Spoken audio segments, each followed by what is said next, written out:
Hey everyone, welcome to Slay Art Refinishings. In today's video, we'll be talking about the battery life in this Milwaukee sander. If you're interested in getting yourself a sander, this little guy may be your best bet for a cordless sander.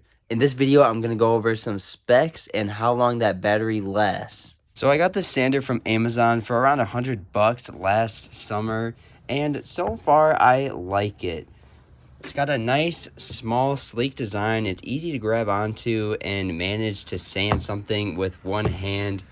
The nicest part of the sander, not all sanders have this, is a little speed dial here. You can control the speed at which the sander will spin the sandpaper, so that way you don't burn through a bunch of sandpaper so quick, and you can adjust the speed. On the bottom, it does suck up some of the sanding dust. It doesn't catch every particle that's in the air, obviously, but it does help out just a little bit, and it contains that dust right here in this little pouch. I like the sander because it's portable, lightweight. You can take it anywhere and it'll get the job done just fine. On the negative side, I guess this isn't specifically the sander's fault, but the batteries don't last all that long. I can probably get 10-15 minutes out of the battery before it dies, so that's definitely a drawback, and I wish that I would have gotten a corded sander because I do a ton of sanding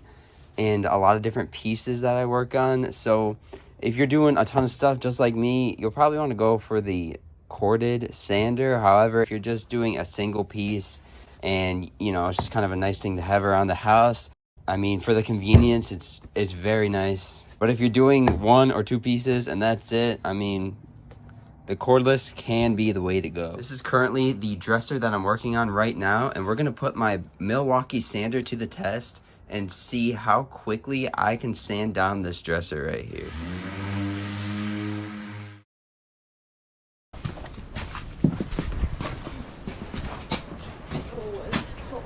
Look how sweet that looks. Oh, it's sandy, bro. Your bag might be blue on the bottom now.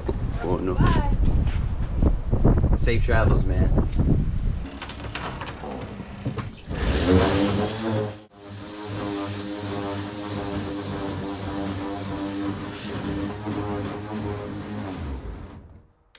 After about 15 to 20 minutes of continuous sanding, my first battery finally died, so now it's time to pop it on the charger and put the new fully charged battery on the sander and get back to work. The current time is 5:15. Let's see how long we can go until the next charge.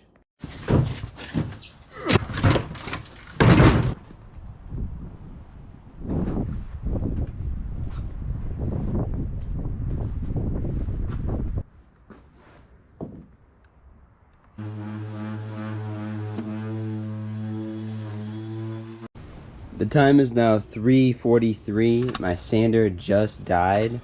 Speaking of my sander just dying, as I was recording that clip, my GoPro died too. So on that fully charged battery, I ended up getting about 20 minutes of charge. I did stop here and there to swap out the sandpaper. And as for the old dead battery that was sitting on the charger, it wasn't until another 15 minutes later until that dead battery was fully charged and ready to go. So the dead battery took a solid 45 minutes to charge out in the cold garage that day. I hope you enjoyed this video and can now make the decision if this sander would be a good fit for you. I really do like the sander, however, I wish that the life of the sanding would last a little longer with the batteries, considering that these batteries were pretty expensive to buy. I believe they were $100 a piece, and they didn't come with the sander. Right now, I am kind of looking for a corded sander because I do so many projects, but that decision, whether it is a good fit, is up to you, and hopefully you got a little bit of clarity on whether it is meant for you or not. Make sure you subscribe to the channel. I upload a video every Sunday at 7 p.m. Thank you so much for taking time out of your day for watching this video. If you have any comments or questions down below, please put those down there and I will answer them. Thank you so much. Take care. Have a great day.